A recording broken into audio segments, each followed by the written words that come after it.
Au coin de la 5e avenue et de la 128e rue, au cœur de Harlem, se dressait un manoir de 4 étages construit en grès brun.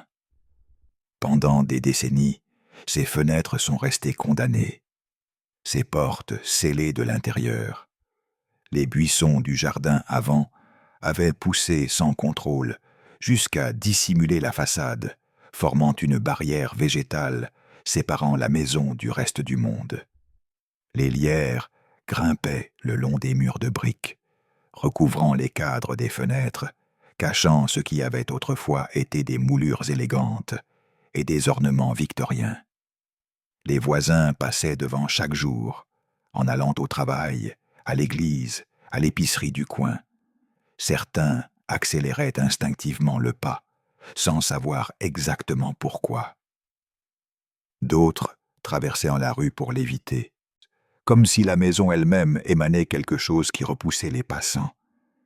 Les enfants du quartier l'appelaient la maison hantée, la maison des fantômes, la maison où vivaient les fous. On racontait des histoires à son sujet dans les cours d'école, des histoires qui grandissaient à chaque répétition, qui ajoutaient des détails macabres que personne ne pouvait vérifier, car personne n'osait s'approcher trop près. Ce que tout le monde savait, ou croyait savoir, c'était que 2 vieillards y vivaient, 2 frères qui ne sortaient jamais le jour, qui ne recevaient jamais de visiteurs, qui ne répondaient jamais quand quelqu'un frappait à la porte. Personne ne se souvenait de la dernière fois qu'on les avait vus en plein jour. Personne ne se souvenait d'avoir eu une conversation avec eux. Ils étaient des présences spectrales, des rumeurs plus que des personnes, des ombres habitant un monde parallèle séparé du reste de Harlem par des murs de briques et des montagnes de mystères. De temps en temps, très rarement, un voisin insomniaque jurait avoir vu une silhouette se déplacer derrière les rideaux élimés au milieu de la nuit. Une figure voûtée, traînant quelque chose de lourd, se déplaçant avec des mouvements lents et délibérés. Mais personne ne pouvait le confirmer. L'obscurité derrière ces fenêtres était trop profonde, les rideaux trop épais, la distance entre le monde des vivants et le monde des colliers trop grande pour que tout témoignage soit fiable. La maison n'avait pas payé d'impôts depuis des années. Les avis de la mairie s'accumulaient dans la boîte aux lettres, jusqu'à ce que la boîte aux lettres elle-même disparaisse sous un enchevêtrement de végétation. L'eau et l'électricité avaient été coupées depuis si longtemps que personne ne se souvenait exactement quand. Les fonctionnaires municipaux qui visitaient occasionnellement la propriété trouvaient toujours la même chose. Des portes qui ne s'ouvraient pas, des fenêtres qui ne répondaient pas, un silence dense qui semblait absorber même le bruit de la circulation de la 5e avenue. Et pourtant, quelque chose vivait entre ces murs. Quelque chose respirait dans l'obscurité.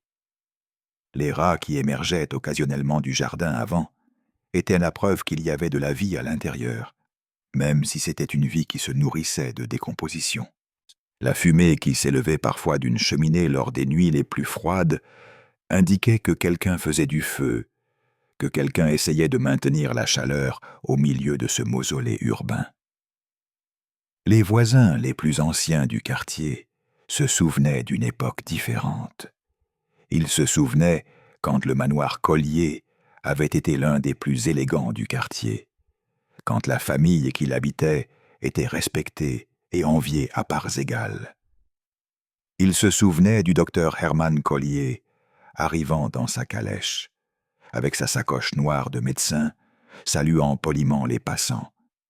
Ils se souvenaient de madame Suzy Collier, toujours vêtue de beaux vêtements, toujours avec cet air de supériorité qui caractérisait les familles qui se considéraient au-dessus de leurs voisins. Mais ces souvenirs appartenaient à un autre siècle, à un autre monde. Le Harlem de 1947 était très différent du Harlem de 1900. Les familles blanches, aisées, qui avaient peuplé ces rues élégantes, étaient partis depuis des décennies, fuyant vers les banlieues à mesure que la population afro-américaine augmentait. Les manoirs victoriens étaient devenus des immeubles de rapport, divisés en petits appartements, où des familles entières s'entassaient dans des espaces conçus pour les domestiques. Le quartier avait connu la splendeur de la Renaissance de Harlem et la misère de la Grande Dépression. Il avait survécu aux émeutes et aux épidémies, aux guerres mondiales et aux crises économiques. Et à travers tout cela, la maison du coin était restée inchangée, fermée, silencieuse, gardant ses secrets derrière des fenêtres aveuglées et des portes que personne n'ouvrait. Et le 21 mars 1947 était une journée froide mais lumineuse, l'une de ces journées de fin d'hiver où le soleil brille intensément, mais où l'air couple encore la peau. Le printemps approchait, bien qu'il faudrait encore des semaines avant que les arbres ne commencent à verdir. À 10 heures du matin, un homme appela le commissariat de police du district. Sa voix semblait nerveuse, hésitante, comme s'il n'était pas sûr de faire ce qu'il fallait. Il dit s'appeler Charles Smith, bien que ce nom se révélerait faux. Il dit être un voisin préoccupé, quelqu'un qui vivait près du manoir Collier et qui ne pouvait plus ignorer ce que ses sens lui disaient. Il y avait une odeur, expliqua-t-il. Une odeur qui émanait de la maison du coin depuis des semaines. Une odeur qui devenait plus intense chaque jour qui passait. Une odeur qu'il était maintenant impossible d'ignorer même depuis le trottoir d'en face. C'était le genre d'odeur qu'on n'oublie pas. Le genre d'odeur qui s'accroche à la mémoire comme une tache qu'aucun détergent ne peut enlever. C'était l'odeur de la mort. L'opérateur de police prit note de l'appel, avec la routine de quelqu'un qui avait entendu des centaines de plaintes similaires. Harlem n'était pas exactement un quartier tranquille, et les appels concernant des odeurs étranges, des bruits suspects et des voisins problématiques étaient le pain quotidien. Mais quelque chose dans le ton de l'appelant, quelque chose dans la façon dont il décrivait cette odeur, fit que l'opérateur marqua l'appel comme prioritaire. À 11 heures du matin, une patrouille de police s'arrêta devant le manoir Collier. Les deux agents qui descendirent du véhicule, William Barker et John Collins, patrouillaient dans les rues de Harlem depuis des années. Ils avaient tout vu, des meurtres, des suicides, des accidents, des tragédies domestiques de toutes sortes. Mais même eux s'arrêtèrent à un moment avant d'approcher de la maison, comme si quelque chose dans son apparence les avertissait que ce qu'ils trouveraient à l'intérieur ne serait pas facile à oublier. La façade du manoir était un monument à l'abandon. La peinture s'était écaillée depuis des décennies, exposant le grès brun qui était maintenant noirci par des années de suie et de pollution. Les fenêtres du premier étage étaient condamnées avec des planches de bois pourries, et celles des deuxième et troisième étages avaient les vitres cassées, couvertes de l'intérieur par ce qui semblait être des journaux jaunis collés de l'intérieur. Le jardin avant était une jungle miniature, avec des buissons qui avaient poussé jusqu'au deuxième étage, et des mauvaises herbes qui sortaient de chaque fissure du trottoir. Et l'odeur, mon Dieu, l'odeur! Même depuis le trottoir, à plusieurs mètres de la porte d'entrée, elle était reconnaissable entre toutes. Douceâtre et nauséabonde, pénétrante et persistante. L'odeur de chair en décomposition mélangée à autre chose. Quelque chose de rance et de moisi qui parlait d'années d'humidité et de pourriture accumulée. L'agent Barker monta les marches du porche, écartant du pied les branches sèches et les journaux mouillés qui s'y étaient accumulés. La porte d'entrée était en chêne massif, avec un heurtoir en laiton qui avait autrefois été élégant et qui était maintenant vert de patine. Il frappa fort, 3 fois, et attendit. Silence. Il frappa à nouveau, cette fois en criant. « Police de New York! Ouvrez la porte !» Silence. L'agent Collins fit le tour de la maison, cherchant une autre entrée.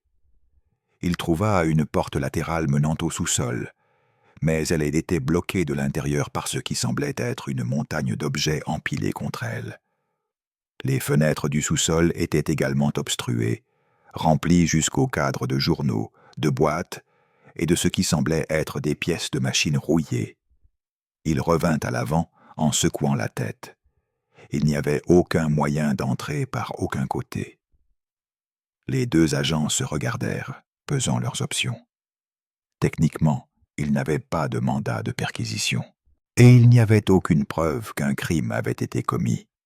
Il n'y avait qu'une odeur, une plainte d'un voisin anonyme, et une maison qui n'avait montré aucun signe de vie normale depuis des décennies. Mais l'odeur était trop intense, trop reconnaissable pour être ignorée. Ils prirent une décision. Barker retourna à la voiture de patrouille et demanda des renforts par radio. Il demanda une échelle, des outils pour forcer l'entrée, et une ambulance au cas où. Puis il s'assit sur le capot de la voiture et attendit, regardant la façade du manoir Collier, tandis que le soleil de mars projetait de longues ombres sur la 5e avenue. Il ne pouvait pas le savoir alors, mais il était sur le point de découvrir l'une des affaires les plus étranges et les plus troublantes de l'histoire de New York. Une demi-heure plus tard, la rue devant le manoir Collier était devenue un spectacle. 3 voitures de patrouille, une ambulance, un camion de pompiers avec une échelle et une foule croissante de curieux qui se rassemblaient derrière les barrières que la police avait improvisées avec des cordes et des tréteaux. Les voisins sortaient de leur maison, attirés par l'agitation, pointant le manoir et murmurant entre eux. Beaucoup partageaient des histoires sur les frères Collier, des histoires qui avaient circulé dans le quartier pendant des années, mais qui maintenant, à la lumière de l'intervention policière, prenaient un ton différent, plus inquiétant. « Je ne les ai pas vus depuis des années », dit une vieille femme qui vivait de l'autre côté de la rue. Ils sortaient la nuit. L'un d'eux, le plus jeune, je crois, il traînait un chariot dans la rue, ramassant des ordures dans les poubelles, mais je ne l'ai pas vu depuis des mois. Peut-être 1 an, je ne sais pas. Ma mère me disait qu'ils étaient des gens riches, ajouta un homme d'âge moyen, que le père était médecin et qu'ils avaient des domestiques et tout. Mais c'était il y a longtemps, avant même ma naissance. J'ai toujours dit qu'il y avait quelque chose qui n'allait pas avec cette maison, intervint un autre voisin. L'odeur, on la sent depuis des semaines. On pensait que c'était un rat mort, ou quelque chose comme ça, mais ça, c'est autre chose. Pendant que les voisins spéculaient, une équipe de pompiers avait déployé une échelle contre la façade du bâtiment. Un jeune pompier, nommé Patrick O'Brien, commença à grimper vers une fenêtre du 2e étage, qui semblait moins obstruée que les autres. Alors la foule retint son souffle, tandis qu'O'Brien atteignait la fenêtre et commençait à se battre avec le cadre. Des années d'humidité et de négligence avaient fait gonfler le bois, scellant la fenêtre aussi efficacement que n'importe quelle serrure. Le pompier dut utiliser un pied de biche pour l'ouvrir, arrachant des éclats et des fragments de verre dans le processus. Finalement, la fenêtre céda. O'Brien passa la tête à l'intérieur et pendant un moment ne dit rien. Puis il recula brusquement, manquant presque de perdre l'équilibre sur l'échelle, et vomit sur sa propre épaule. D'en bas, les autres agents crièrent en demandant ce qu'il avait vu. O'Brien mit plusieurs secondes à se ressaisir. Quand il le fit, sa voix sonnait différemment, plus sombre, dépourvu de la bravade qu'il avait montrée auparavant. « C'est plein, dit-il, plein de, je ne sais pas quoi, des journaux, des boîtes, des meubles, tout est plein jusqu'au plafond. Il n'y a aucun moyen de marcher. Et l'odeur, mon Dieu, l'odeur !» Un autre pompier monta pour le relever, puis un policier. Les uns après les autres, les hommes entrèrent par la fenêtre et émergèrent quelques minutes plus tard avec des expressions d'incrédulité et de nausée. Ce qu'ils trouvèrent à l'intérieur défiait toute description. La pièce vers laquelle la fenêtre menait avait été, à un moment donné dans le passé lointain, une chambre à coucher. On pouvait encore distinguer les restes d'un lit sous des montagnes de journaux empilés. Une armoire en acajou apparaissait dans un coin, ses portes ouvertes révélant plus de journaux, plus de boîtes, plus d'objets accumulés sans ordre apparent. Mais ce n'était que le début. Chaque pas vers l'intérieur révélait plus d'accumulation, plus de chaos, plus de folie matérialisée sous forme d'objets. Les couloirs étaient devenus des tunnels étroits entre des murs de déchets qui s'élevaient jusqu'au plafond. Les pièces étaient des cavernes creusées dans des montagnes de possession. Les escaliers étaient bloqués par des piles de meubles, de vélos, de machines à coudre, de pièces de voitures. Et les pièges. À mesure que les hommes avançaient, ils commencèrent à découvrir les pièges que quelqu'un avait tendus dans toute la maison. Des fils à hauteur de cheville, reliés à des piles de journaux, qui s'effondreraient sur quiconque les ferait trébucher. Des planches équilibrées de façon précaire sur des tas de débris, prêtes à tomber au moindre contact. Des passages qui semblaient sûrs, mais qui se terminaient en impasse, forçant à reculer par le même chemin. Celui qui avait conçu ce système avait pensé à tout. Il avait transformé sa maison en forteresse, en labyrinthe défensif, conçu pour confondre, piéger et possiblement tuer tout intrus. C'était l'œuvre d'un esprit paranoïaque, obsessionnel, complètement déconnecté de la réalité. Il leur fallut des heures pour atteindre l'endroit où Homer Collier gisait mort. Ils le trouvèrent au rez-de-chaussée, dans ce qui avait autrefois été le salon principal. Il était assis dans un vieux fauteuil tapissé de velours rouge, maintenant usé et taché par des années d'utilisation. Il portait une robe de chambre bleue délavée, ouverte sur un pyjama gris qui pendait de son corps émacié. Ses mains reposaient sur les accoudoirs du fauteuil, avec des doigts courbés comme des griffes arthritiques, et sa tête était inclinée sur le côté, les yeux fermés, la bouche légèrement ouverte. Il était mort. Il était mort depuis des semaines, peut-être des mois. Le corps était dans un état avancé de décomposition, ce qui expliquait l'odeur qui avait alerté les voisins. La peau avait noirci et s'était affaissée sur les os. Les cheveux, longs et gris, tombaient en mèches sur les épaules. Les ongles avaient continué à pousser après la mort, ou du moins c'est ce qu'il semblait, formant des courbes jaunâtres au bout des doigts. Le médecin légiste qui examina le corps le même après-midi déterminerait que Homer Collier était mort d'inanition, combiné à un arrêt cardiaque. Il avait 75 ans. Il était aveugle, paralysé par l'arthrite, et n'avait probablement pas mangé depuis des semaines avant sa mort.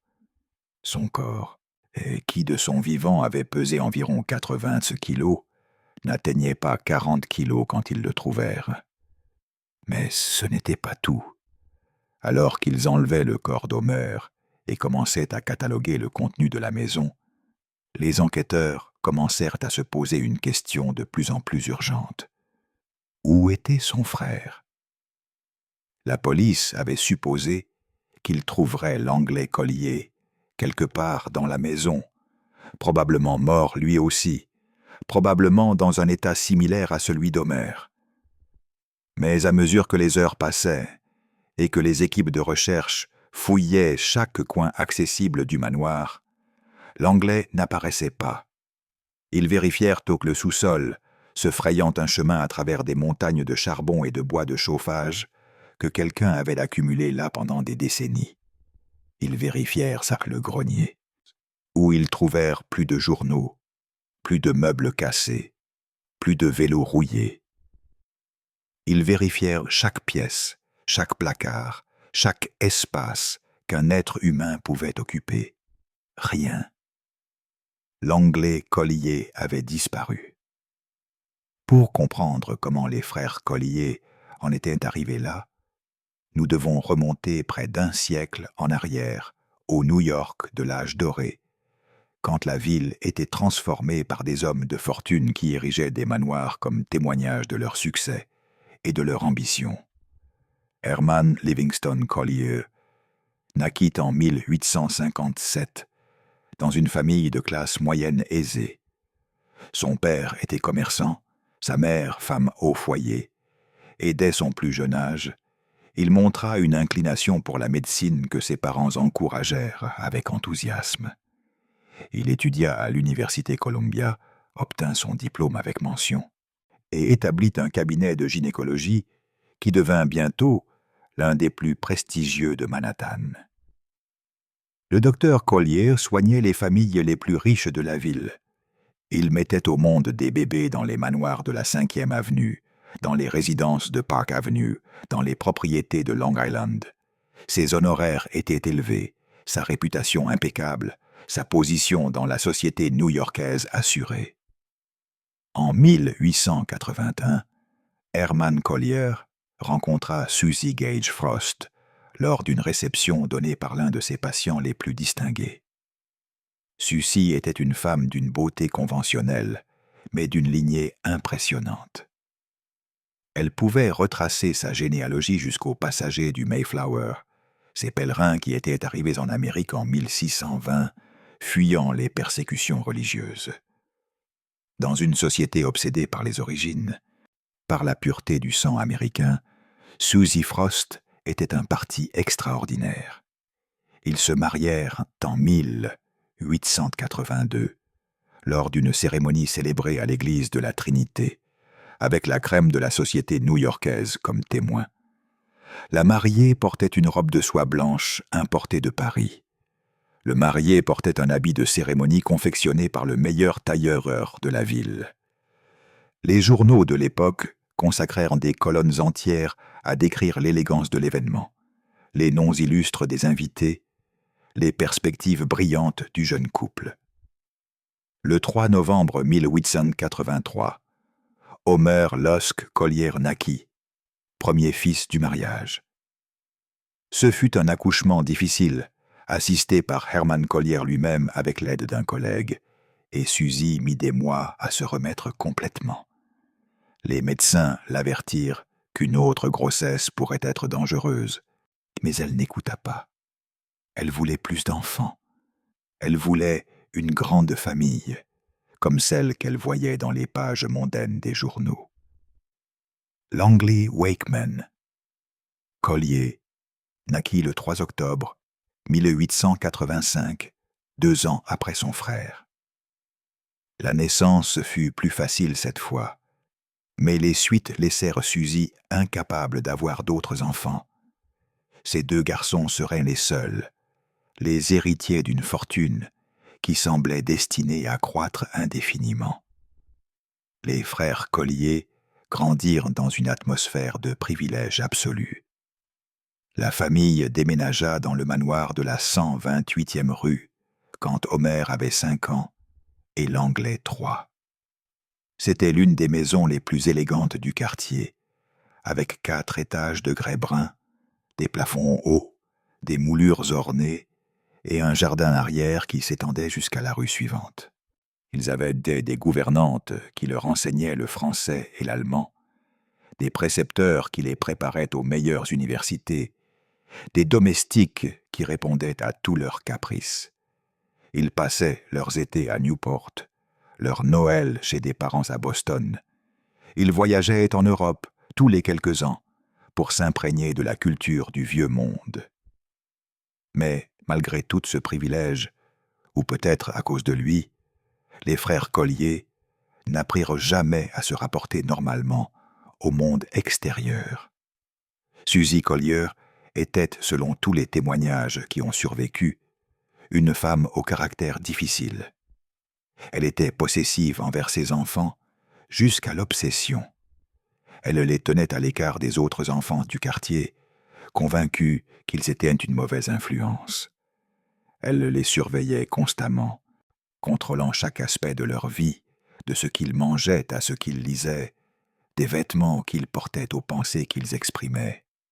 Elle était aussi profondément méfiante. Elle se méfiait des domestiques qu'elle accusait régulièrement de voler de petits objets. Elle se méfiait des voisins, qu'elle croyait envieux de sa position sociale. Elle se méfiait des commerçants, qu'elle accusait de la surfacturer. Elle se méfiait, en bref, de quiconque n'appartenait pas à son cercle familial intime. Cette méfiance fut transmise à ses enfants comme un héritage empoisonné. Homer et l'Anglais grandirent en croyant que le monde extérieur était un endroit hostile, plein de gens qui voulaient seulement profiter d'eux. Ils apprirent à se méfier des étrangers, à éviter les relations en dehors du noyau familial, à considérer leur maison comme le seul refuge sûr dans un univers menaçant. Herman Collier, pendant ce temps, s'éloignait de plus en plus de sa famille. Sa pratique médicale l'occupait pendant de longues heures, et quand il rentrait à la maison, il trouvait une atmosphère dominée par sa femme et ses particularités. Progressivement, il commença à passer de plus en plus de temps loin de la maison, dormant à l'hôpital ou dans l'appartement d'une connaissance, jusqu'à ce que finalement, à un moment donné dans la première décennie du XXe siècle, il parte définitivement. Le couple ne divorça jamais officiellement. Cela aurait été un scandale impardonnable à cette époque et dans ce cercle social. Mais Herman et Suzy cessèrent de vivre ensemble, cessèrent de se voir, sauf lors d'occasions formelles, cessèrent de fonctionner comme un couple dans tout sens significatif. Les enfants restèrent avec la mère. C'était attendu, c'était naturel, c'était ce que la société de l'époque considérait comme approprié. Personne ne demanda à Homer ou l'Anglais ce qu'ils préféraient. Personne ne considéra que deux garçons entrant dans l'adolescence pourraient avoir besoin de la présence de leur père. On supposait simplement que Suzy s'occuperait d'eux, comme elle l'avait toujours fait. Et Suzy s'occupa d'eux, à sa manière. Malgré l'environnement dysfonctionnel dans lequel ils grandirent, Homer et l'Anglais Collier reçurent une excellente éducation. Tous deux fréquentèrent des écoles privées prestigieuses, où ils se distinguèrent par leur intelligence et leur dévouement à leurs études. Tous deux entrèrent à l'université Columbia, suivant les traces de leur père. Homer étudia le droit maritime, une spécialité qui à l'époque promettait de grandes opportunités en raison de l'expansion du commerce transatlantique. Il obtint son diplôme avec mention et commença à travailler dans un cabinet de Wall Street qui représentait certaines des compagnies maritimes les plus importantes du pays. Ses collègues le décrivaient comme un homme brillant, mais réservé, capable d'analyser des contrats compliqués avec une précision chirurgicale, mais incapable de maintenir une conversation triviale pendant plus de quelques minutes. L'Anglais, de son côté, se tourna vers les sciences. Il étudia l'ingénierie mécanique et la chimie, fasciné par le fonctionnement des machines et les propriétés des matériaux. Il avait aussi du talent pour la musique. Il jouait du piano avec une habileté considérable et pendant un temps envisagea d'en faire sa profession. Mais les pressions familiales le poussèrent vers une carrière plus respectable et il finit par travailler comme ingénieur dans plusieurs entreprises de la ville. Les deux frères partageaient aussi une passion pour la lecture. Ils dévoraient des livres de toutes sortes, des romans, des essais philosophiques, des traités scientifiques, des ouvrages historiques. La bibliothèque du manoir Collier en vint à contenir des milliers de volumes, dont beaucoup étaient des premières éditions de valeur que Hermann Collier avait accumulées au fil des années. Mais malgré leurs réalisations académiques et professionnelles, aucun des deux frères ne réussit à établir des relations significatives en dehors du foyer familial. Homer eut quelques petites amies pendant sa jeunesse, mais aucune relation ne dura plus de quelques mois. L'Anglais, selon toutes les indications, ne montra jamais d'intérêt romantique pour qui que ce soit. Ils vivaient avec leur mère, travaillaient pendant la journée et rentraient chaque soir au manoir de la 128e rue. Leur vie sociale se limitait aux obligations professionnelles et aux visites occasionnelles de parents éloignés.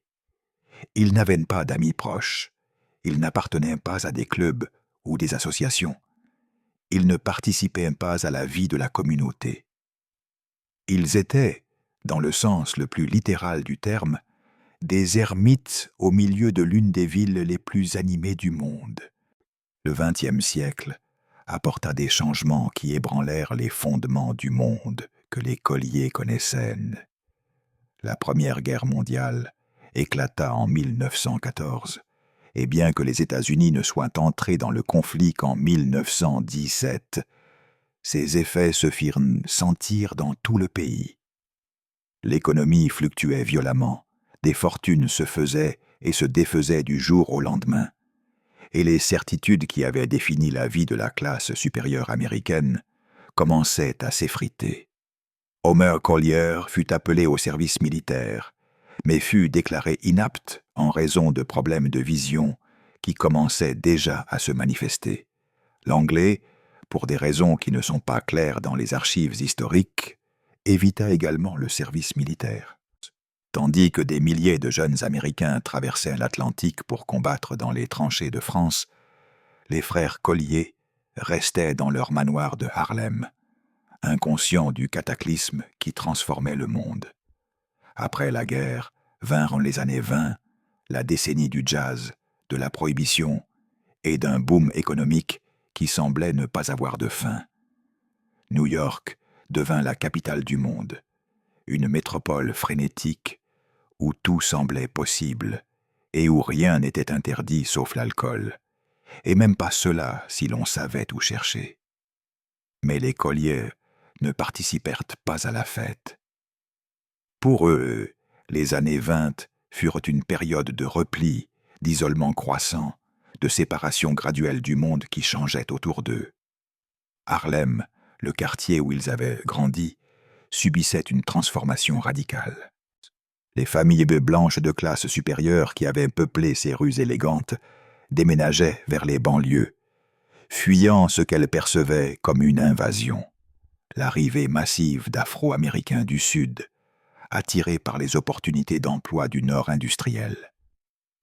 La grande migration, comme on appellerait plus tard ce mouvement démographique, changea Harlem pour toujours.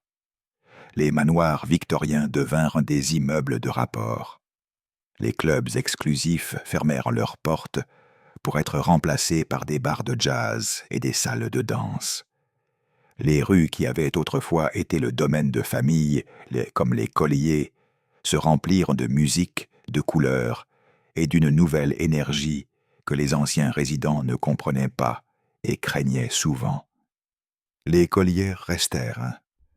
Alors que leurs voisins blancs fuyaient, ils restèrent dans le manoir de la 128e rue, de plus en plus isolés, de plus en plus déphasés dans un quartier qu'ils ne reconnaissaient plus. Pourquoi restèrent-ils? Les raisons étaient probablement multiples. Susie Collier, déjà âgée et de plus en plus excentrique, refusait d'abandonner la maison où elle avait vécu pendant des décennies. Vendre la propriété aurait signifié admettre un déclin de sa position sociale que son orgueil ne pouvait accepter. Et peut-être y avait-il aussi un élément de défi dans sa décision, un refus de se laisser chasser par le changement démographique qui transformait le quartier. Homer et l'Anglais, de leur côté, obéissaient simplement. Bien qu'ils soient adultes, des professionnels établis, des hommes d'âge moyen, avec leur propre carrière, ils restaient à bien des égards les enfants obéissants que Suzy avait élevés. Si leur mère disait qu'ils restaient, ils restaient. Si leur mère disait que le monde extérieur était dangereux, le monde extérieur était dangereux. Les leçons de méfiance qu'ils avaient apprises dans leur enfance continuaient à déterminer leur vie. En 1929, 2 événements transformèrent définitivement le destin des frères Collier. Le premier fut la mort de Suzy Collier en mars de cette année-là. Elle avait 84 ans et était alitée depuis des mois, souffrant d'une combinaison de maladies que les médecins de l'époque ne purent diagnostiquer précisément. Homer et l'Anglais s'occupèrent d'elle jusqu'à la fin, se relayant pour veiller sur son sommeil, la nourrissant quand elle ne pouvait plus porter la cuillère à sa bouche, lui tenant la main quand la douleur devenait insupportable. La mort de Suzy laissa les frères orphelins dans un sens plus que biologique. Ils avaient perdu le centre de gravité autour duquel ils avaient orbité toute leur vie. Sans elle, ils ne savaient pas comment fonctionner. Sans ses instructions, ses interdictions, ses peurs, ils étaient perdus. Le deuxième événement survint en octobre de la même année. Le krach boursier qui marqua le début de la Grande Dépression. Les Collier n'étaient pas immensément riches, mais ils avaient des investissements. Des actions qu'Hermann Collier avait accumulées tout au long de sa carrière, des obligations que Suzy avait héritées de sa famille, des propriétés dont la valeur semblait destinée à croître indéfiniment. En quelques semaines, tout cela perdit la majeure partie de sa valeur. Ce qui avait été une fortune modeste mais suffisante devint presque rien. Homer perdit son emploi au cabinet d'avocats, victime des réductions qui affectèrent tout le secteur financier. L'Anglais avait cessé de travailler les années auparavant pour s'occuper de sa mère, et maintenant, à 44 ans, il se trouvait sans expérience récente, sans contact professionnel, sans aucun des outils nécessaires pour trouver un emploi, au milieu de la pire crise économique de l'histoire américaine. Les frères Collier, élevés dans le privilège, habitués à ce que l'argent soit simplement là quand ils en avaient besoin, se trouvèrent soudain face à une réalité pour laquelle ils n'étaient pas préparés. Leur réponse fut, rétrospectivement, la seule qu'ils savaient donner. Ils s'enfermèrent. Donc les années 1930 furent témoins de la transformation progressive du manoir Collier, d'une résidence élégante en une forteresse de l'isolement. Le processus fut lent au début. Les frères commencèrent à réduire les dépenses, renvoyant les quelques domestiques restants, annulant les abonnements aux journaux et magazines, n'achetant plus de vêtements neufs. Ils vendirent certaines des possessions les plus précieuses de la maison, des tableaux et des antiquités que leur père avait collectionnés, pour payer les factures les plus urgentes. Mais à mesure que les mois passaient, quelque chose de plus profond commença à changer. Ce n'était pas seulement qu'ils ne pouvaient pas se permettre certaines choses, ils avaient décidé qu'ils n'en avaient pas besoin. Le monde extérieur, avec ses exigences et ses dangers, pouvait rester dehors. Ils vivraient à l'intérieur, avec ce qu'ils avaient, sans dépendre de personne. L'Anglais développa une philosophie d'autosuffisance qui frôlait le délire. Il croyait qu'ils pouvaient produire tout ce dont ils avaient besoin sans quitter la maison. Il installa une presse à huile au sous-sol pour fabriquer son propre combustible pour les lampes. Il creusa un puits pour avoir de l'eau, quand la compagnie municipale coupa l'approvisionnement pour non-paiement. Il étudia d'anciens traités médicaux, convaincu qu'il pouvait guérir n'importe quelle maladie avec des remèdes naturels. Et il commença à accumuler. Au début, c'étaient des choses qui semblaient avoir du sens, des journaux qu'il gardait pour lire plus tard ou pour utiliser comme isolation dans les fenêtres pendant l'hiver, des livres qu'il ajoutait à la déjà volumineuse bibliothèque familiale, des outils qui pourraient être utiles pour de futures réparations. Mais bientôt, l'accumulation perdit toute apparence de rationalité. L'Anglais commença à ramener à la maison des objets qu'il trouvait dans les rues de New York, des meubles cassés, des vélos sans roues, des pièces de machines dont la fonction était impossible à déterminer. Il récupérait des choses dans les poubelles, sur les trottoirs où d'autres les avaient abandonnées, dans les terrains vagues où les déchets de la ville s'accumulaient. Chaque objet avait dans son esprit un but potentiel. Chaque morceau de ferraille pourrait être utile un jour. Jeter quoi que ce soit était un gaspillage impardonnable dans un monde où les ressources étaient rares et l'avenir incertain. Homer, pendant ce temps, sombrait dans une détérioration physique que personne n'intervenait pour arrêter. Sa vision s'était considérablement détériorée depuis les années 20. Ce qui avait commencé comme une myopie progressive était devenu quelque chose de plus grave, des hémorragies rétiniennes que les médecins de l'époque attribuaient à une hypertension non traitée. Il voyait de moins en moins, dépendait de plus en plus de son frère pour s'orienter dans sa propre maison. Au milieu des années 30, Homer était pratiquement aveugle. Il pouvait distinguer les lumières et les ombres, des silhouettes floues se déplaçant dans la pénombre, mais rien de plus. La lecture, qui avait été l'une de ses grandes passions, devint impossible. Marcher sans aide, dangereux. Quitter la maison, impensable. L'Anglais assuma le rôle de soignant, avec un dévouement qui, vu de l'extérieur, pouvait sembler admirable.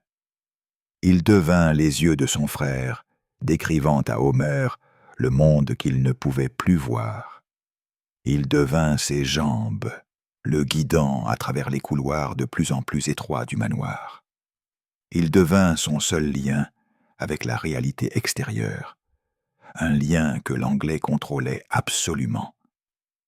Mais les soins de l'Anglais avaient un côté sombre. Il se méfiait de la médecine moderne autant que de tout ce qui venait du monde extérieur. Quand les médecins recommandèrent une opération pour arrêter la détérioration de la vue de Homer, l'Anglais refusa. Quand ils suggérèrent des traitements pour l'arthrite, qui commençait à paralyser les articulations de son frère, l'Anglais dit qu'il s'en occuperait avec ses propres méthodes. Ces méthodes consistaient principalement en des oranges. Or, l'Anglais avait lu quelque part dans un livre que la vitamine C avait des propriétés curatives presque miraculeuses. Il convainquit Homer qu'un régime à base d'oranges, 100 oranges par semaine selon certains récits, inverserait sa cécité et restaurerait sa mobilité. C'était bien sûr de la folie sans aucune base scientifique, mais Homer était trop faible, trop dépendant, trop isolé du monde pour remettre en question son frère. Ainsi passèrent les années. Homer, de plus en plus aveugle, de plus en plus paralysé, assis dans son fauteuil de velours rouge, tandis que le monde s'effondrait autour de lui. L'Anglais, de plus en plus paranoïaque, de plus en plus obsédé par l'accumulation, construisant un labyrinthe de déchets qui deviendrait finalement le tombeau des deux. La Seconde Guerre mondiale vint et passa sans que les frères Collier s'en aperçoivent à peine. Pearl Harbor, le jour J, Hiroshima. Des événements qui secouèrent le monde entier n'étaient pour eux que des rumeurs lointaines, des nouvelles filtrées à travers la folie de l'Anglais. Après la guerre, quand New York explosait d'énergie et d'optimisme, quand les soldats rentrèrent chez eux et que les usines se reconvertissaient pour produire des biens de consommation, quand tout semblait possible dans un monde qui avait vaincu le fascisme, les frères Collier restaient enfermés dans leur manoir, accumulant des journaux que personne ne lirait, se préparant pour une apocalypse qui n'existait que dans leur esprit. Les autorités intervinrent à plusieurs reprises pendant ces années, mais jamais efficacement. En 1942, des fonctionnaires municipaux visitèrent la propriété pour exiger le paiement des impôts arriérés. Ils trouvèrent ce que tous ceux qui approchaient de la maison trouvaient, des portes fermées, des fenêtres condamnées, le silence. Ils laissèrent des avis que personne ne collecta. Ils menacèrent de saisir la propriété. Finalement, d'une manière qui ne fut jamais claire, l'Anglais apparut aux bureaux municipaux et paya la dette en espèces, sortant les billets d'une poche de son manteau élimé. La compagnie d'électricité coupa le service pour non-paiement, un moment donné dans les années 30.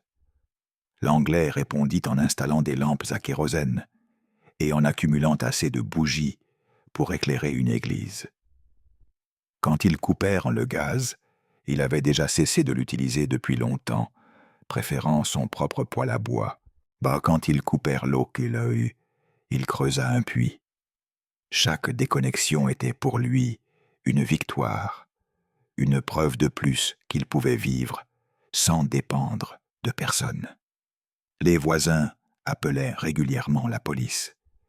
Ils se plaignaient des rats qui sortaient de la propriété Collier et envahissaient leur propre maison. Ils se plaignaient de l'état ruineux de la façade qui défigurait le quartier. Ils se plaignaient des odeurs étranges qui émanaient de la maison, surtout en été. La police venait, frappait à la porte, recevait le silence en réponse et repartait. Il n'y avait aucune loi qui obligeait les frères Collier à ouvrir leur maison. Il n'y avait aucun crime évident qui justifiait de forcer l'entrée. C'étaient deux hommes adultes vivant sur leur propriété privée. S'ils voulaient vivre parmi les ordures, c'était leur droit. C'était le raisonnement de l'époque. C'était la limite de ce que la société était prête à faire pour deux personnes qui se détruisaient clairement elles-mêmes. La presse locale avait publié quelques articles sur les frères Collier au fil des ans. On les appelait les ermites de Harlem, les frères mystérieux, les fantômes de la 128e rue. Ils étaient une curiosité urbaine, une légende locale, le genre d'histoire que les jeunes journalistes utilisaient pour remplir l'espace dans les éditions du week-end. Mais personne ne prenait vraiment leur situation au sérieux. Personne ne considérait que deux hommes éduqués de bonne famille puissent être en danger mortel dans leur propre maison. La folie était quelque chose qui arrivait aux autres, aux pauvres, aux immigrants, à ceux qui n'avaient pas eu les avantages dont les Collier avaient joui. Il était plus facile de les traiter comme une excentricité que comme une tragédie en développement.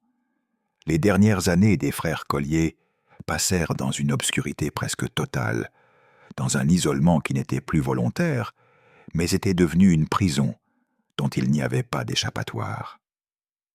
La maison, à ce moment-là, était pratiquement inhabitable selon tout standard normal. Les montagnes d'objets accumulés avaient dégrandi pour occuper presque tout l'espace disponible. Les couloirs étaient devenus des tunnels si étroits que seul l'Anglais, avec sa connaissance intime du labyrinthe, pouvait les naviguer sans rester coincé. Homer ne bougeait pas du fauteuil où il passait ses jours et ses nuits. Il était complètement aveugle, complètement paralysé par l'arthrite, complètement dépendant de son frère pour tout. L'Anglais lui apportait de la nourriture, des oranges, toujours des oranges, avec du pain rassis et de l'eau du puits du sous-sol. Il changeait ses vêtements quand ils étaient en salle, l'aidait pour ses besoins physiologiques, lui lisait à voix haute les journaux qu'il gardait depuis des décennies, car c'était la justification que l'Anglais se donnait pour continuer à accumuler des journaux. Quand Homer retrouverait la vue, il voulait qu'il ait de quoi lire. Il voulait qu'il puisse rattraper toutes les nouvelles qu'il avait manquées pendant les années de cécité. Des milliers de journaux empilés jusqu'au plafond, des décennies de nouvelles sur les guerres et les élections et les catastrophes naturelles, tout attendant qu'Homer puisse voir à nouveau. C'était de la folie, bien sûr. Homer n'allait jamais retrouver la vue. Les médecins l'avaient dit clairement, avant que l'Anglais ne cesse de les consulter. Mais l'Anglais ne pouvait pas ou ne voulait pas l'accepter. Dans son esprit détérioré, la guérison de son frère était toujours possible, toujours imminente, toujours sur le point de se produire, si seulement il suivait le bon régime d'orange et de lecture et d'isolement du monde toxique extérieur. Les nuits étaient pour les expéditions. L'Anglais quittait la maison seulement après minuit, quand les rues de Harlem étaient vides sauf pour les ivrognes et les insomniaques. Il traînait un chariot en bois qu'il avait construit lui-même, avec des roues récupérées d'un vieux vélo et une caisse comme conteneur. Il parcourait les ruelles à la recherche de trésors parmi les ordures. Plus de journaux, plus de livres, plus d'objets que d'autres avaient jetés, mais qu'il voyait comme précieux. Un mannequin cassé d'un magasin de vêtements fermé, un moteur de voiture que quelqu'un avait laissé à côté d'une benne à ordures, un orgue d'église qu'il trouva démonté sur un terrain vague. Tout cela, il le traînait jusqu'au manoir, où il l'ajoutait aux montagnes croissantes de ses possessions. Il n'y avait pas de critères, pas d'organisation, pas de but discernable. Seulement la compulsion irrépressible d'accumuler, de remplir chaque espace vide, de construire des barrières toujours plus hautes entre lui et le monde extérieur. Les voisins qui le voyaient passer pendant ses expéditions nocturnes le décrivaient comme un spectre. Il avait maigri jusqu'à l'émaciation, son corps consumé par un régime déficient et par l'effort physique de maintenir son empire de déchets. Ses longs cheveux gris pendaient en mèches sales sur son visage. Ses vêtements étaient en lambeaux, rapiécés tant de fois que le tissu original était à peine reconnaissable. Ses yeux, enfoncés dans leurs orbites, brillaient d'une intensité qui effrayait ceux qui croisaient son chemin. Il ne parlait à personne. Il ne répondait pas aux salutations des rares personnes qui osaient lui adresser la parole. Il traînait simplement son chariot à travers les rues sombres, disparaissant avant l'aube comme un vampire craignant la lumière du soleil.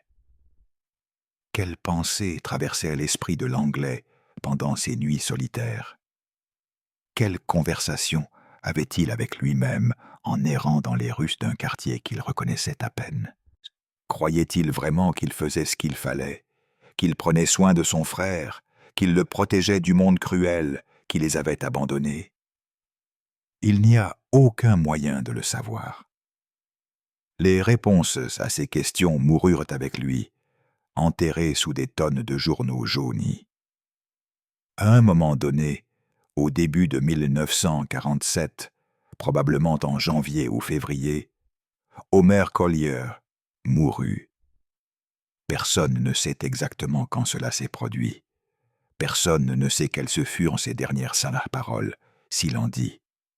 Personne ne sait s'il mourut dans son sommeil, paisiblement, ou s'il souffrit pendant des heures ou des jours avant que son cœur ne s'arrête finalement. Ce que les experts légistes détermineraient des semaines plus tard, c'est qu'il était mort d'inanition combinée à un arrêt cardiaque. Son corps, affaibli par des années de malnutrition, avait simplement cessé de fonctionner. Il avait 75 ans, il était aveugle, paralysé, et n'avait pas mangé correctement depuis si longtemps que ses organes avaient commencé à défaillir les uns après les autres. Mais quand Homer mourut, l'Anglais n'appela personne. Il ne composa pas le numéro d'urgence. Il ne sortit pas chercher de l'aide. Il ne contacta pas les autorités ni les quelques parents éloignés qui étaient encore en vie. Il laissa simplement le corps de son frère là où il était, Pourquoi? C'est la question qui a obsédé les psychologues, les historiens et les étudiants du comportement humain, depuis que la vérité de ce qui s'était passé dans le manoir Collier a été découverte. Les théories sont multiples et probablement toutes contiennent une part de vérité. La première et la plus compatissante est le déni. L'Anglais avait consacré sa vie à prendre soin d'Homère, à le protéger, à le maintenir en vie contre toute probabilité. Accepter qu'Homère était mort aurait signifié accepter l'échec de tout ce qu'il avait fait pendant des décennies. Dans son esprit détérioré, il était plus facile de prétendre que rien ne s'était passé, qu'Homère dormait simplement, qu'il se réveillerait à tout moment en demandant ses oranges. La deuxième théorie pointe vers la peur. Les frères Collier avaient passé des décennies à éviter tout contact avec le monde extérieur. Appeler la police, les services funéraires, n'importe quelle autorité, aurait signifié ouvrir les portes de leur forteresse, exposer leur mode de vie à l'examen public.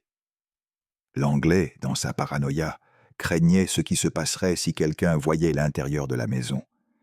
Il craignait qu'on l'arrête, qu'on l'enferme dans un asile, qu'on lui enlève tout ce qu'il avait accumulé pendant des années. La troisième théorie est la plus troublante. Peut-être que l'Anglais ne voyait tout simplement rien d'anormal dans la situation. Après des décennies d'isolement extrême, sa perception de la réalité s'était tellement déformée que vivre avec un cadavre ne semblait pas fondamentalement différent de vivre avec une personne vivante qui ne pouvait ni bouger ni parler.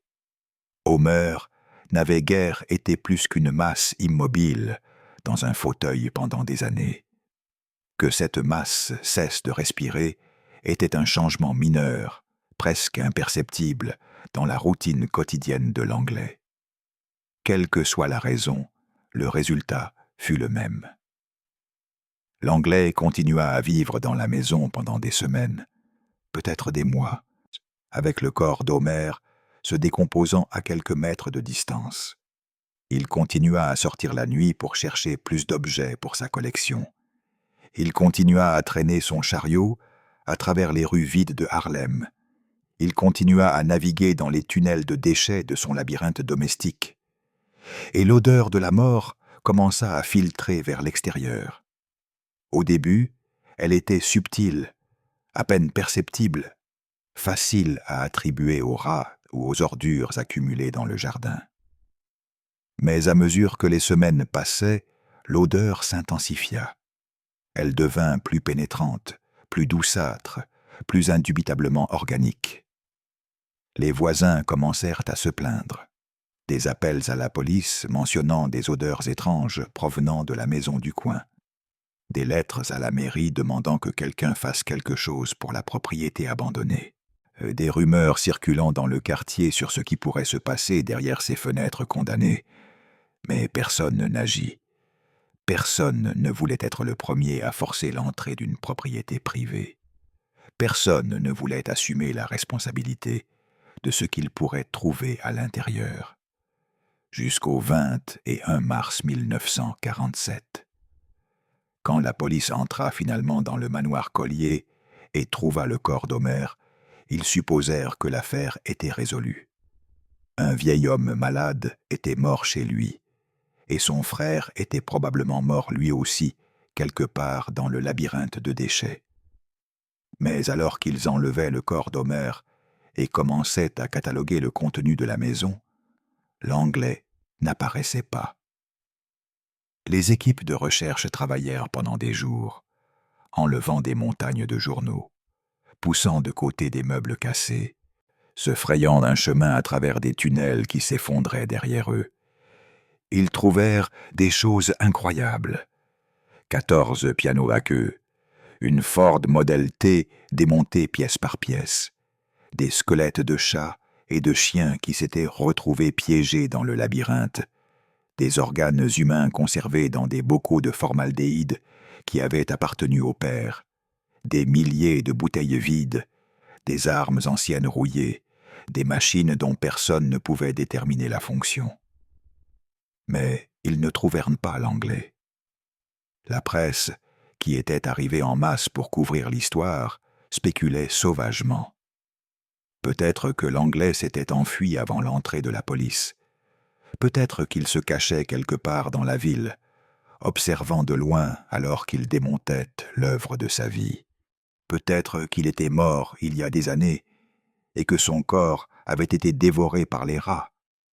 Il y eut des signalements dans tout New York. Quelqu'un jura l'avoir vu dans le métro, traînant son chariot caractéristique. Un autre témoin affirma l'avoir trouvé fouillant dans une benne à ordures à Brooklyn. La police suivit chaque piste, enquêta sur chaque rumeur. Toutes se révélèrent fausses.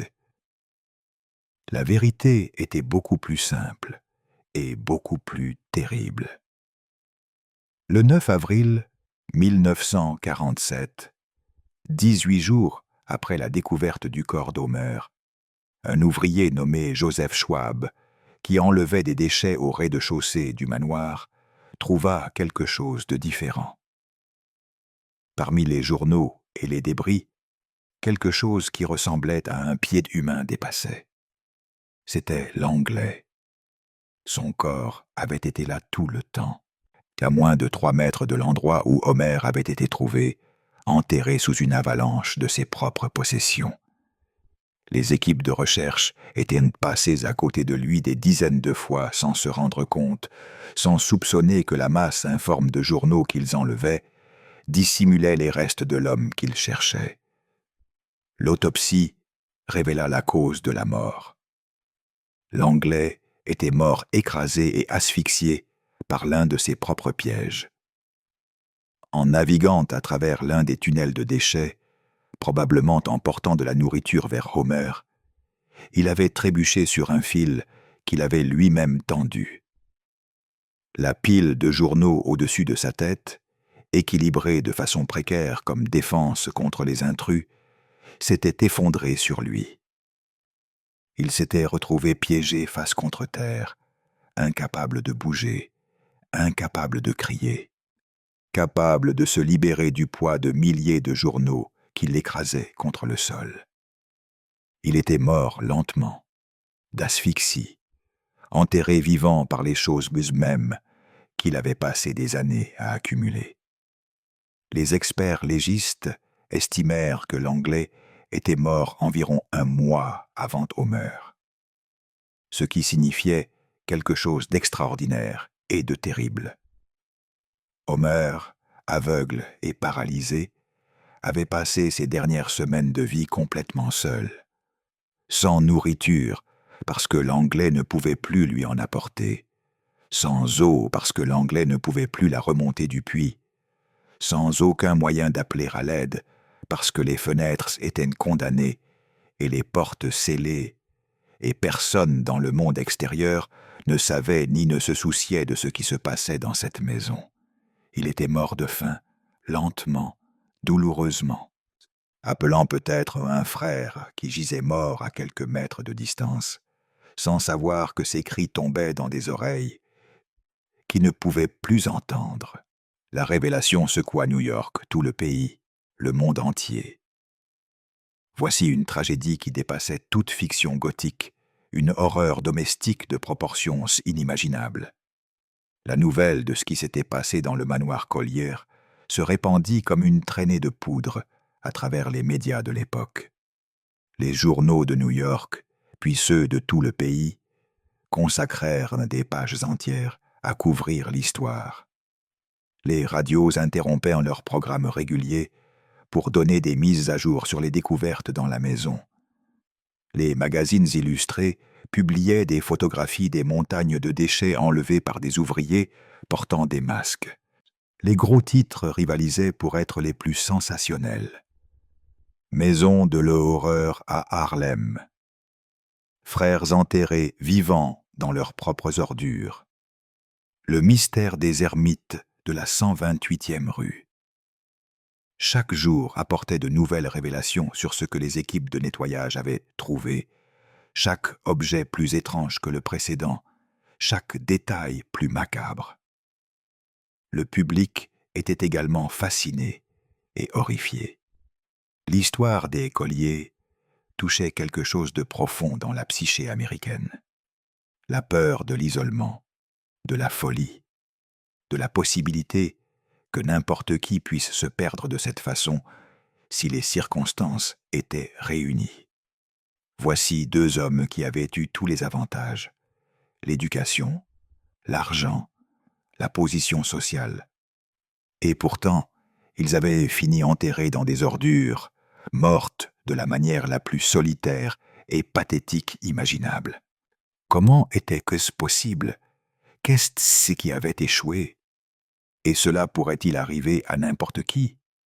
Ces questions planaient dans l'air, tandis que les camions continuaient à transporter les ordures du manoir Collier jour après jour, semaine après semaine. L'inventaire final de ce qui avait été trouvé dans la maison était stupéfiant par sa variété et son volume. 130 tonnes d'objets furent extraites de la propriété.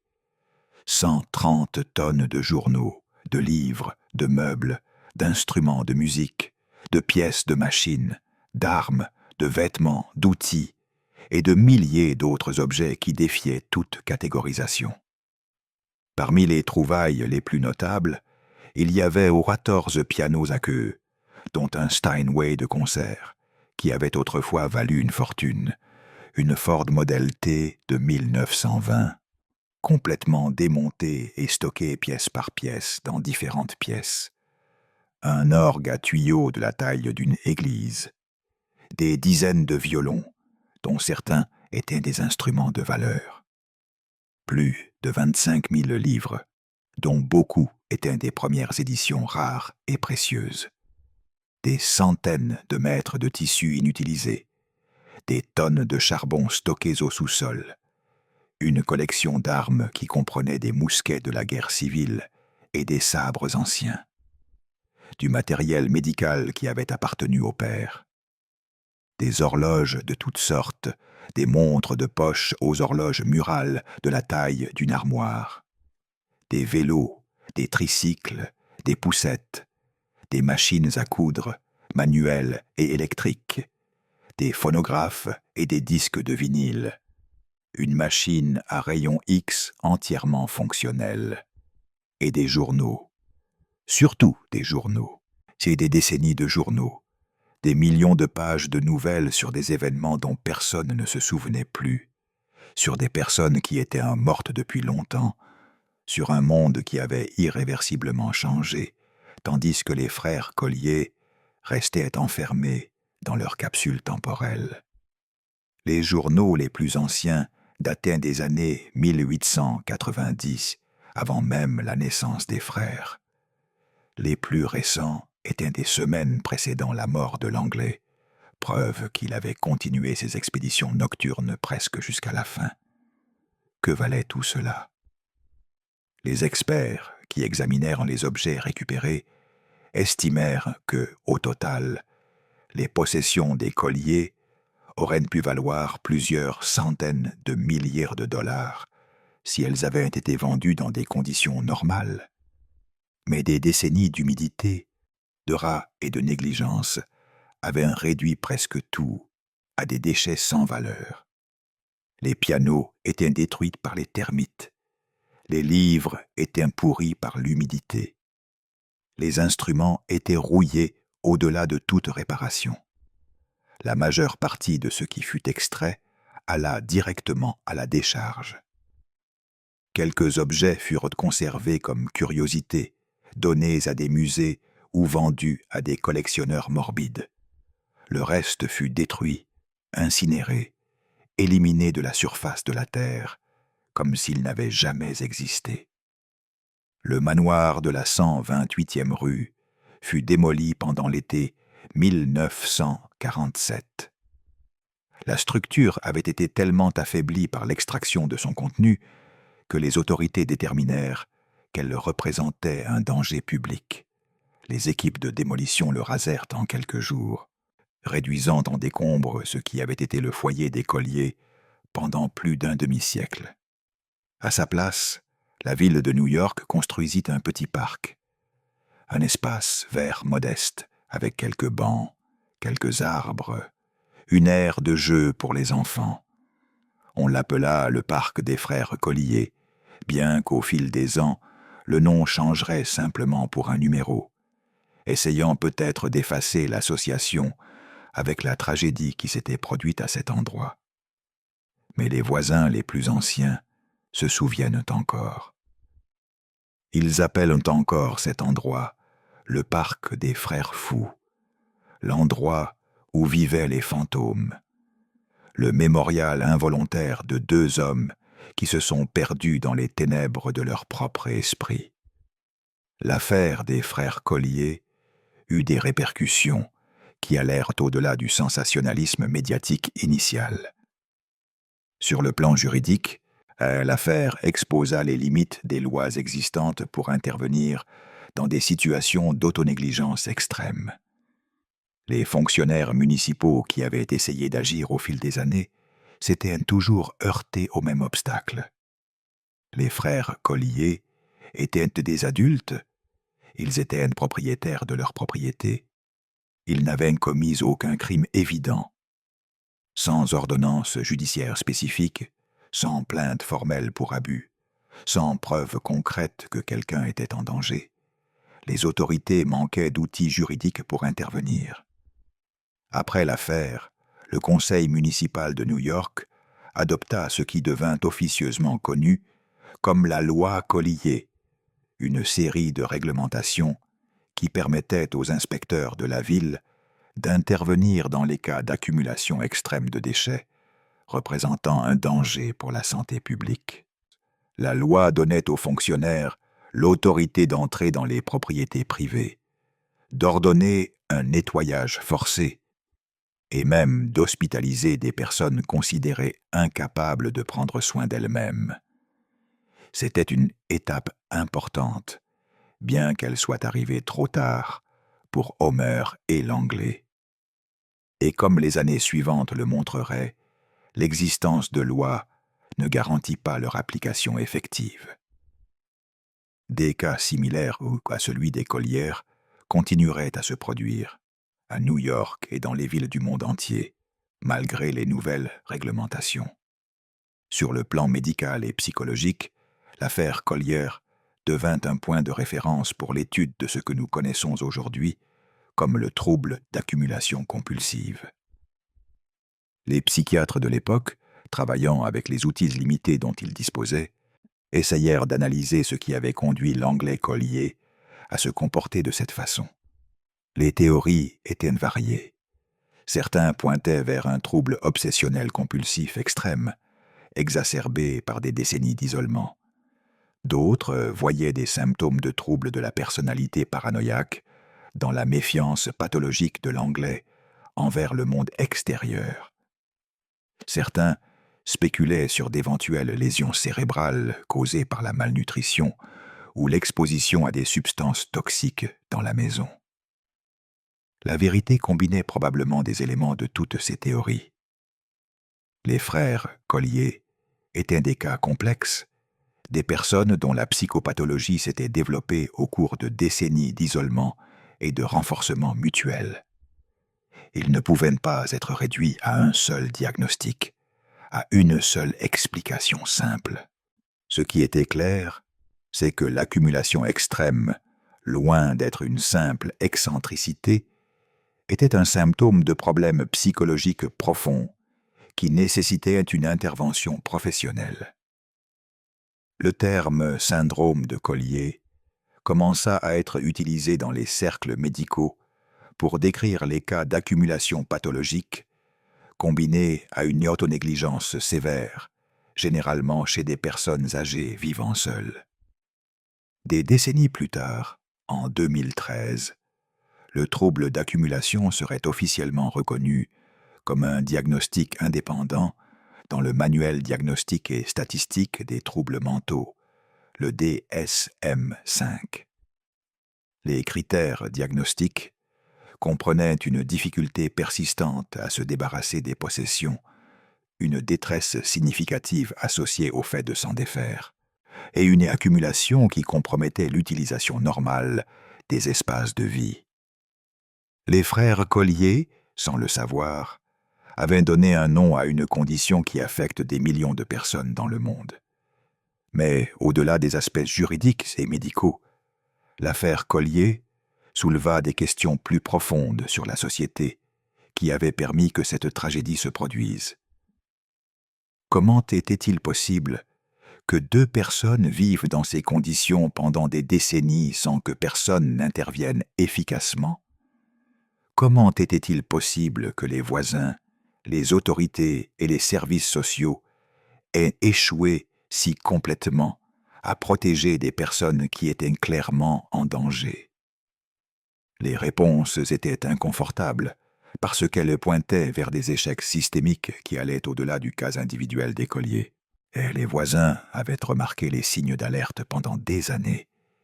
Ils avaient vu les fenêtres condamnées, senti les odeurs étranges, entendu les rumeurs sur les frères ermites.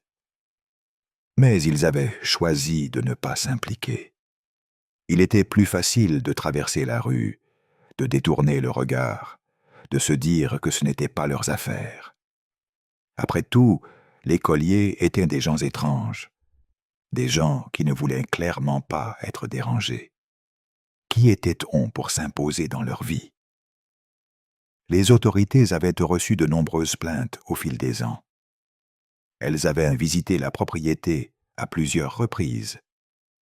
Mais chaque fois, elles s'étaient heurtées à la même barrière. La vie privée des citoyens était sacrée, et sans preuve concrète d'un crime, il n'y avait pas de justification pour intervenir. Les fonctionnaires suivaient les procédures et cochaient les cases appropriées sur leur formulaire, et partaient satisfaits d'avoir fait leur devoir. Les services sociaux de l'époque étaient pratiquement inexistants pour des cas comme celui des Collier. Il n'y avait pas d'équipe spécialisée pour l'intervention auprès de personnes isolées. Il n'y avait pas de protocole pour évaluer la capacité d'autoprise en charge des adultes vivant seuls.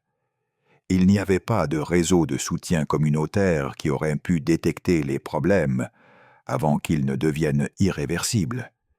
Et il y avait aussi, il faut le dire, un élément de classisme et de racisme dans cette négligence.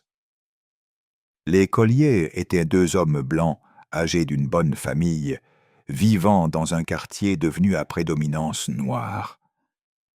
Les autorités les voyaient comme une anomalie, une relique d'une époque passée, des gens qui ne correspondaient pas aux catégories habituelles de personnes à risque. Les pauvres pouvaient avoir besoin d'aide, les immigrants pouvaient avoir besoin d'aide, mais les Collier étaient des gens éduqués, des gens de leur propre classe. Ils pouvaient sûrement prendre soin d'eux-mêmes. Cette combinaison de facteurs, l'indifférence des voisins, la rigidité bureaucratique des autorités, l'insuffisance des services sociaux, le classisme d'une société qui ne pouvait pas imaginer que des gens comme eux puissent avoir besoin d'aide, créa les conditions parfaites pour la tragédie. Les frères Collier ne furent pas assassinés par un criminel. Ils furent assassinés par le silence, par l'apathie, par la commodité de détourner le regard quand affronter la réalité aurait été trop inconfortable. Et c'est là, peut-être, que réside la leçon la plus importante de leur histoire tragique. Il y a une image qui persiste dans l'esprit de quiconque étudie l'affaire Collier. C'est l'image d'Homer dans son fauteuil, aveugle, paralysé, attendant pendant des jours qu'il ne pouvait pas compter, parce que l'obscurité de sa cécité ne distinguait pas le jour de la nuit. Attendant que l'Anglais revienne avec de la nourriture, avec de l'eau, avec les oranges qui étaient censés le guérir. Attendant tandis que son corps se consumait lentement, tandis que la faim et la soif faisaient leur travail inexorable. À quoi pensait-il pendant ces heures interminables? Se souvenait-il des jours de sa jeunesse, quand il pouvait voir, quand il pouvait marcher, quand le monde était plein de possibilités? Pensait-il aux affaires juridiques qu'il avait traitées dans sa jeunesse, aux contrats maritimes qu'il avait analysés avec une telle précision, où son esprit, affaibli par la malnutrition et l'isolement, n'était-il plus capable de pensées cohérentes? Nous ne le savons pas, nous ne pouvons pas le savoir. Ses pensées sont mortes avec lui, dans cette pièce pleine d'ombre, entourée de choses qu'il ne pouvait plus voir et qui ne lui servaient à rien. Ce que nous savons, c'est que sa mort fut lente.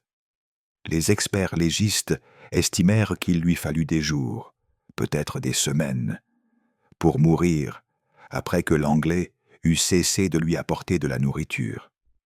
Le corps humain est plus résistant qu'on ne le pense, surtout à la famine. Il peut survivre des semaines sans nourriture s'il a accès à de l'eau. Il peut survivre des jours même sans eau, bien que ces jours soient remplis de souffrances indescriptibles. Homer vécut tout cela, seul, dans l'obscurité, sans personne pour lui expliquer ce qui se passait, sans personne pour lui tenir la main, sans personne pour lui dire qu'il n'était pas seul même s'il l'était. C'est une image terrible, une image qui nous confronte à la fragilité de l'existence humaine, à la facilité avec laquelle on peut passer d'une vie de privilège à une mort de misère absolue. Les frères Collier avaient tous les avantages. Ils étaient nés dans une famille aisée. Ils avaient reçu la meilleure éducation disponible.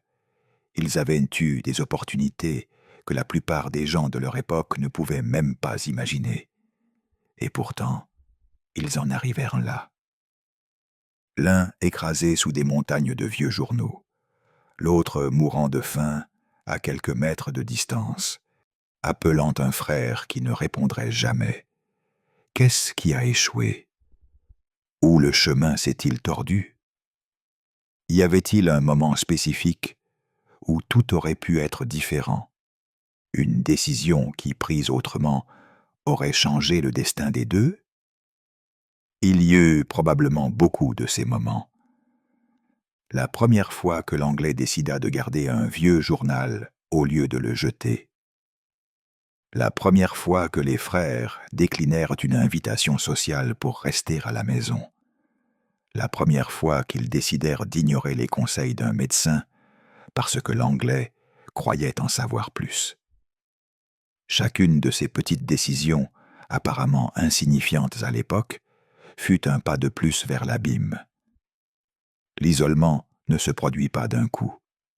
C'est un processus graduel, presque imperceptible, qui avance jour après jour, décision après décision, jusqu'au jour où vous regardez autour de vous et réalisez que vous êtes complètement seul et ne savez plus comment revenir.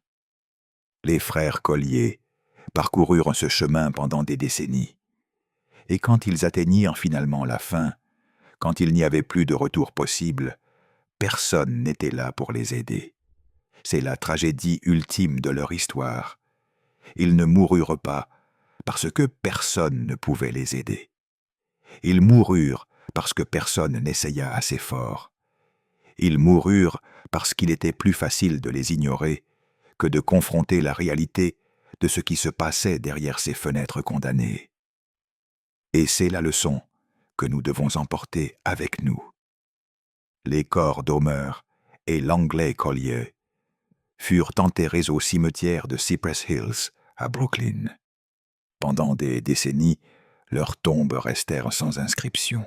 2 parcelles anonymes parmi des milliers d'autres dans un cimetière qui s'étendait à perte de vue.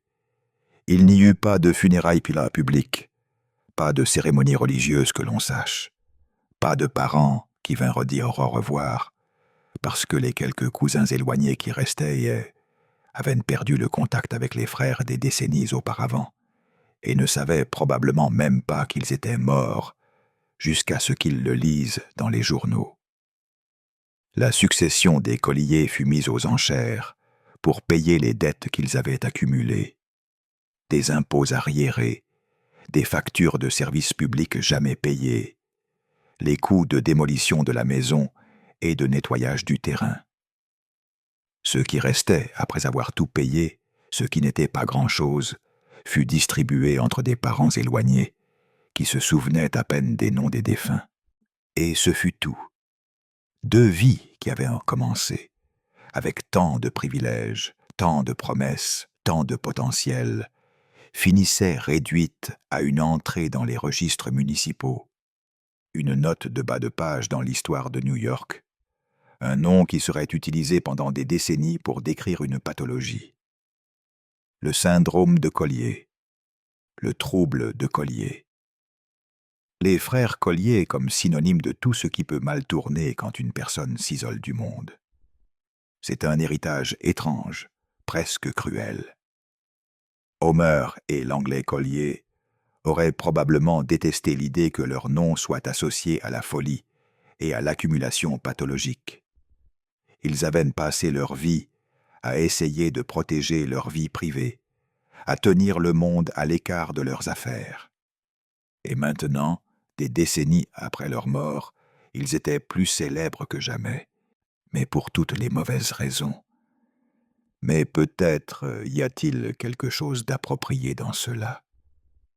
Peut-être que le fait que nous nous souvenions des Collier, que nous étudions leur cas, que nous essayions d'apprendre de leur tragédie, est la seule façon dont leur mort peut avoir un sens, parce que des cas comme le leur continuent de se produire.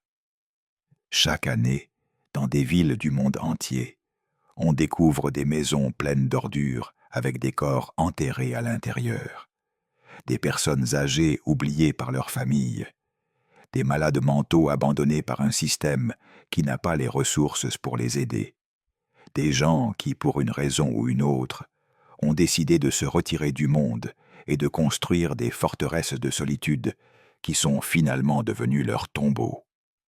Le syndrome de Collier n'est pas mort avec Homer et l'anglais. Il continue à vivre, se manifestant dans des milliers de cas chaque année, défiant les efforts des travailleurs sociaux et des professionnels de la santé mentale, qui essaient d'atteindre ceux qui se sont perdus dans les ténèbres de leur propre esprit. Que pouvons-nous faire à ce sujet? Comment pouvons-nous prévenir de futures tragédies comme celle des frères Collier? Les réponses ne sont pas faciles, et il n'y a probablement pas de solution unique qui fonctionne pour tous les cas. Mais certaines choses semblent claires.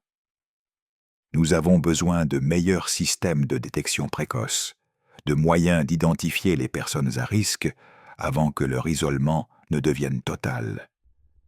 Cela nécessite des communautés plus connectées, des voisins qui se connaissent, qui remarquent quand quelqu'un disparaît. Qui se soucie assez pour demander si quelque chose ne va pas. Nous avons besoin de services sociaux mieux financés et plus accessibles, d'équipes de professionnels formés pour intervenir dans les cas d'accumulation extrême et d'autonégligence.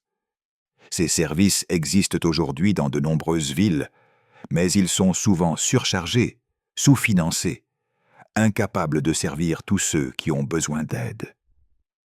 Nous avons besoin de cadres juridiques qui permettent une intervention précoce sans violer les droits des individus. C'est un équilibre difficile à atteindre. Quand est-il approprié pour l'État d'intervenir dans la vie privée d'un citoyen? Combien d'excentricité est tolérable avant que cela ne devienne dangereux? Il n'y a pas de réponse simple à ces questions, mais nous devons continuer à les chercher. Et nous avons besoin, peut-être par-dessus tout, d'une plus grande conscience sociale sur la solitude et l'isolement comme problème de santé publique. À l'ère des réseaux sociaux et de la connectivité constante, il est facile d'oublier que des millions de personnes vivent complètement seules, sans contact significatif avec d'autres êtres humains, vulnérables à des spirales descendantes qui peuvent se terminer en tragédie. Les frères Collier sont morts il y a plus de 75 ans.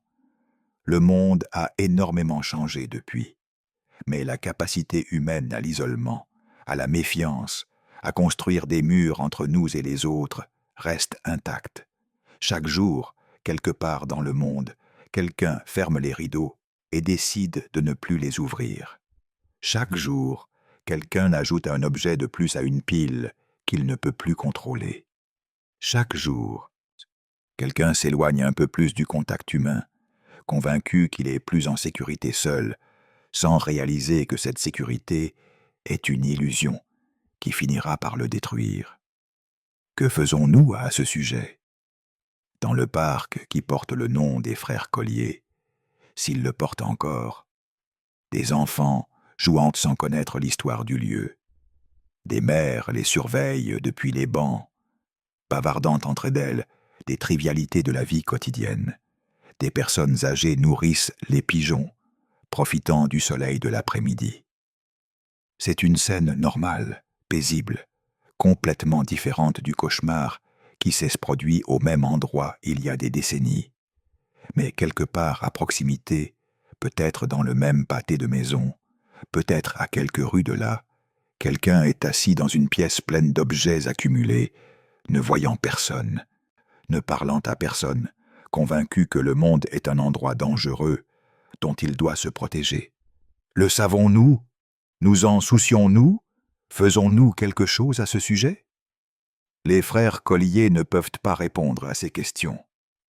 Ils sont morts, enterrés dans des tombes anonymes, oubliés sauf comme nom dans des manuels et des articles de recherche. Mais nous sommes encore vivants. Nous avons encore l'opportunité d'apprendre de leur tragédie, de regarder autour de nous, de tendre la main à ceux qui se perdent.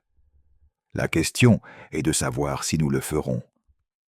Ou si, comme les voisins de la 128e rue l'ont fait pendant des décennies, nous traverserons simplement la rue et continuerons à marcher. L'affaire des frères Collier n'offre pas de réponse facile. Elle n'offre que des questions.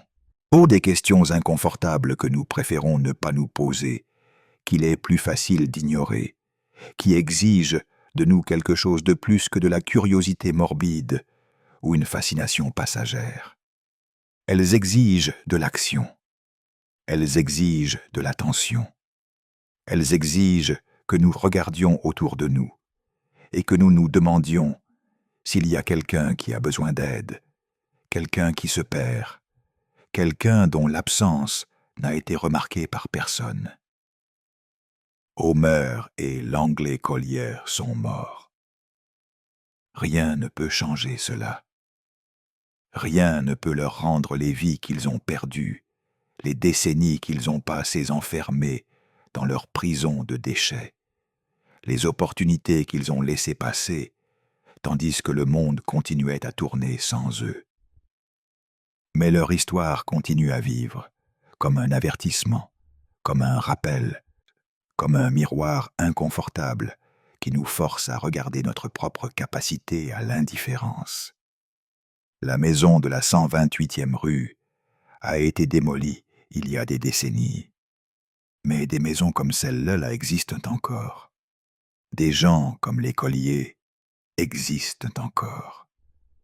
Et le silence qui les entoure reste assourdissant. Certains noms sont mémorisés pour leur réalisation, d'autres sont mémorisés pour leur tragédie. Homer et l'Anglais Collier sont mémorisés pour les deux, pour ce qu'ils auraient pu être et pour ce qu'ils sont devenus, pour le potentiel gaspillé et pour l'horreur en laquelle leur vie s'est transformée, pour les questions qu'ils ont laissées sans réponse et pour celles qu'ils nous ont forcés à nous poser.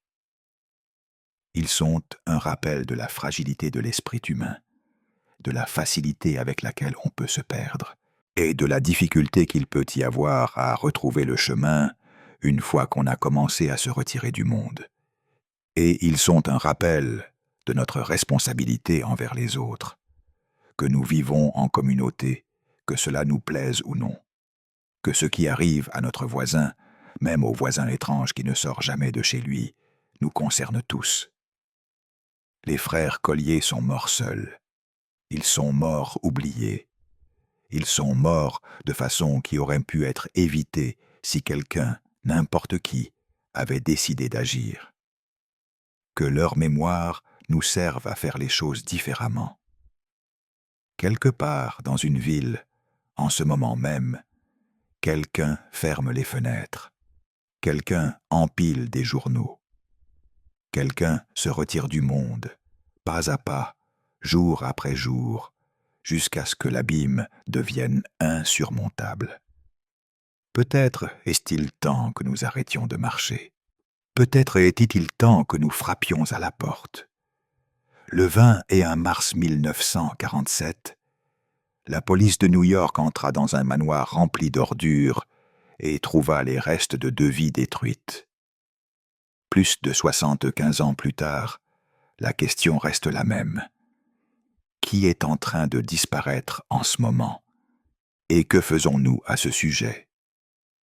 Le silence de la 128e rue a duré des décennies.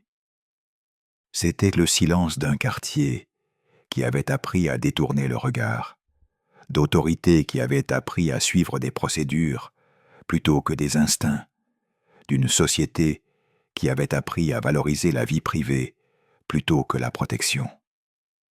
Ce silence a tué Homer et l'Anglais Collier, aussi sûrement que la famine et les journaux effondrés.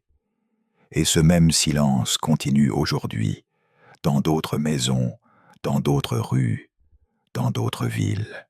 C'est le silence qui entoure la vieille dame qu'on n'a pas vue depuis des semaines.